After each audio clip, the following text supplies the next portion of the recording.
দেখেন বাড়ির পাশে যদি একটা পুকুর থাকে এবং দেখেন কি সুন্দর পদ্ম ফুল ফুটে আছে, অসম্ভব সুন্দর, আমার কাছে অনেক সুন্দর লাগছে। তো মেয়েকে নিয়ে একটু ঘুরতে বের হলাম। মেয়ে দাঁড়িয়ে আছে, ভাবছে ছবি পিক দিচ্ছে। তো দেখেন চারিদিকটা দেখানোর চেষ্টা করছি, কত সুন্দর লাগছে পদ্ম ফুলগুলো, আমার কাছে অনেক সুন্দর লাগছে, বিদায় ভিডিও করলাম।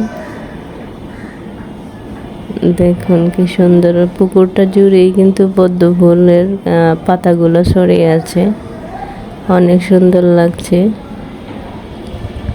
হ্যাঁ, আমার মেয়ে দেখাচ্ছে কত সুন্দর ফুল, আর বলছে হ্যাঁ অনেক সুন্দর লাগছে। সে আবদার করছে নিবে, সে রাগ করছে কেন ফুলগুলা নিলাম না। দেখুন কিভাবে রাগ করতেছে, তাকে কেন ফুল দিলাম না। দেখুন গ্রামটা আসলে অনেক সুন্দর, অসম্ভব সুন্দর, বলতে হবে না কাদের বাড়ি। দেখুন আসলে বাড়ি থেকে একটু বের হলাম যে মেয়েকে নিয়ে, শহরের চার দেয়ালের ভেতর আর কত, একটু ভালো লাগে না। সেই জন্য আমরা কয়েকদিন পর পর গ্রামে ঘুরতে যাই, আর এরকম গ্রাম হলে তো কোনো কথাই নেই।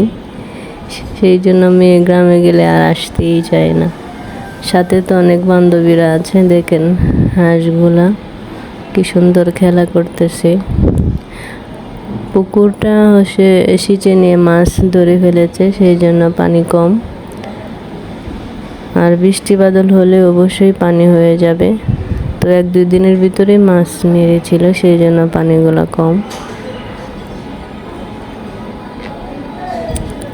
আমার মেয়ে তো অনেক খুশি, তাকে বের হয়েছি তাকে নিয়ে। তো সে দেখেন কেমনে ঘুরতেছে,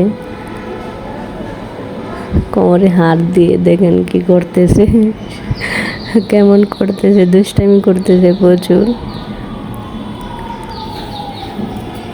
আসলে বাচ্চারা একটু বের হলে মন মাইন্ড অনেক ভালো থাকে। আমি বারবারই বলি বাচ্চাদের নিয়ে একটু ঘুরতে যান, কোথাও বেরিয়ে আসেন, দেখবেন পড়তে, খাবার খেতে, সব দিক দিয়েই তাদের মনোবল অনেক ভালো থাকে। দেখেন কত সুন্দর দৃশ্য, গ্রাম না হলে এত দৃশ্য কি দেখা যায়। সে দেখেন আনন্দে নাচতেছে, দেখতেছেন কি